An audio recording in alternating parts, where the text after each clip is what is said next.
What's going on, folks? This is Mr. Colion Noir, and thank you for joining me today on CN Live. Our guest today is best known as a model, actor, and a star of music videos. Tyson Beckford first gained his fame as a model for Ralph Lauren. He's been named VH1's Male Model of the Year and has been on People's Magazine's Most Beautiful list. His acting career includes My Wife and Kids and Zoolander. But here's a side of Tyson that most people aren't too familiar with. What's going on, Tyson?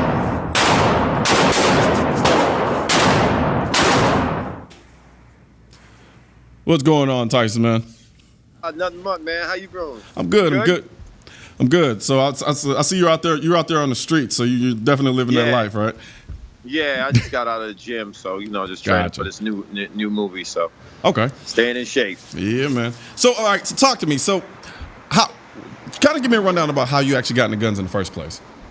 I just growing up here in New York City and upstate New York, it was, hunting is a big thing here in upstate New York because we have a large deer, population here. So a lot of times, they would send hunters out to get a lot of deer because they would run into traffic and cause accidents and, a lot of fatalities from it. So I was always around like guys in high school with shotguns and stuff like that. And, they take me target practicing with them and stuff like that. So, I really picked up the knack and was able to, when most people grab a gun, they pull so hard on the trigger where I had a finesse thing about it, and I had to have my Marines recruiter chasing me my whole high school career. Oh man, trying to get me to join. So we would have had us Tyson Beckford Tier 1 operator instead of That's it. I mean, he was like, yo, you're a perfect candidate for special forces and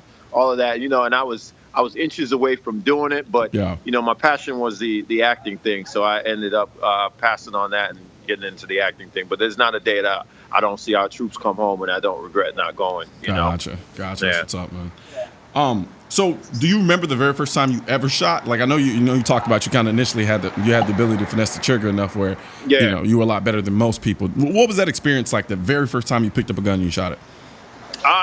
It was a rush, and it was also an understanding of power. You know what I mean? Because here's something that I'm holding in my hand that's made from steel that can take a life or save a life, depending on what side of it you're on. And it was very like, it was a powerful thing for me. Like I just was like, wow, okay. It's kind of like what people say when they jump out of an airplane. It's like, wow, and that was the kind of feeling I got. And then, I had grown a lot more respect for it because you see it on TV and you see, people getting shot on TV and movies and stuff. But, you always know that in the back end of that, it's like cut, action, and then, the person gets up and they go home. But to understand the power of a gun is truly, you have to fire it to know it, know. And I explain that to a lot of people who are anti-gun, and, they some get it, some don't, And I always invite them to come shoot any one of mine so they can get that feeling. Gotcha. I mean, like, do you remember how old you were when you shot for the first time? Probably, I think around roughly 18, 19 years old. Gotcha. See, and the thing is, I kind of really gel with a lot of what you just said simply because I didn't shoot my first gun until I was about 25. Oh, wow. Okay. So, but for me, though, it was the same way. It was kind of like the first shot was exhilarating and terrifying. And then the second shot is when I started understanding what was happening. It was like, damn, I'm controlling a mini explosion in my hand. You know what I mean? Exactly. So it was kind of like, it was like, I think maybe 85% of gun owners went through that same thing that first time, Yeah. And it is funny because I've compared that experience with others and everyone pretty much says the same thing. Yep, absolutely. Yeah. So it's like at this point, for a lot of people, they see you as one way, and but I follow you on Instagram, and when we talk back and forth every once in a while, so I know how big you are. But would you consider yourself kind of a gun hobbyist or like a gun enthusiast? I would say I'm an enthusiast. I mean, it started off as a hobby, but I think now once you racked up maybe 60,000 or 80,000 in guns, it's not a hobby. It's past the hobby. It's like you're serious. Yeah, absolutely. And if you stockpile more than 12,000 rounds. Yeah, you think, yeah. I think you're in it deeper than you really realize. I'm not gonna lie. I find this all funny because you're sitting in the middle of New York and you're saying this, and I know that is not necessarily the culture in New York. Or I could be wrong. Is there a gun culture in New York? There is a gun culture. There's guys who live and work here in New York, but also have like farms elsewhere, like Texas, and I know a lot of guys, Texas, and a lot of guys in Miami. For me, I hold a Florida license, so I live in Florida. I work in New York City, and I spend a lot of time here. And I grew up in the city where, the neighbor had a damn RPG, AK-47, all kinds of stuff.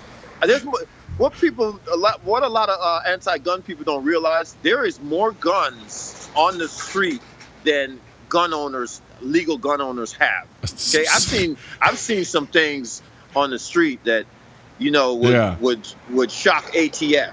But I'm pretty sure they know that it's out there, but they just can't control who has it. But I know one guy who's got an AK-47 fully auto RPG in New York. Yeah, New York City, and there's no way that you can control it. You can't. I know spots right now you can go get a hand grenade if you need it. That's just black. The black market is always going to be the black market. Yeah. No matter what you do, what they say, there's more guns than people.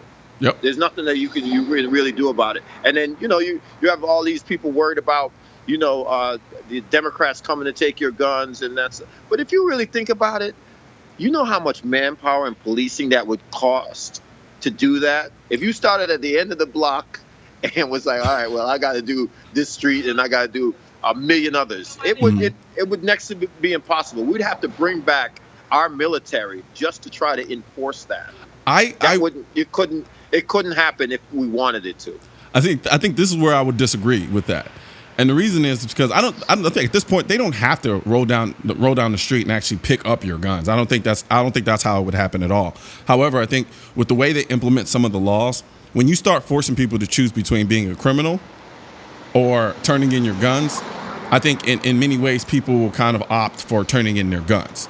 I don't think that it'll ever get to that point where they're going to say turning in your guns. And that's where I always get into that argument with Republicans and Democrats, and I just laugh, because it's just like, But it's happened. It has. It's happened. It's happened in many places. It's happening right now in California. It's happening right now. The stupid thing about California and people in California, they didn't go up and vote, Colin. You know that. If you had got up and made your voice, heard, then you would have been heard. But a lot of people fail to realize that you got to go out and vote. You have to say something or find a legislator who believes in your what you want to do. But California is another place that's stupid. I can't even begin to tell you what I've seen in LA. Yeah, I know it's nuts in LA. From you can't blame all of South Central, but there's some things I've seen in the Valley that I'm like, yo, how did you get that? You know what I mean? You can, California's just a crazy place. You can smoke weed and do all that in the middle of the street, but you can't own or carry a gun, which is stupid. Exactly. You know what I mean? It's just, it makes no sense. Which I think those people in California, I feel sorry for you. But here's the thing about that. So like across there are other states too where you're not allowed to own certain guns. And at that point, the only reason why they even have the guns, some of the guns that they do have, is because they just haven't gotten around to those yet. I think for a lot of people, when we start talking about the back and forth between the idea of people coming from our guns and people not coming for our guns, it's kind of the idea of a war of attrition. It's like little steps, little incremental steps, and then you look up, you're like, what the hell happened? A minute ago, I had AR-15s. Again, and that's what happened in California, because they weren't paying attention. They didn't pay attention to the laws and what was going on to speak up and say something. You know what I mean? Now, I know a lot of liberals that are pro-gun. A lot of them are pro-gun. A lot of times. Hold that thought real quick, because I got to run a break. Real quick, but don't forget what you're saying, so we can continue there, and we'll be right back. For sure.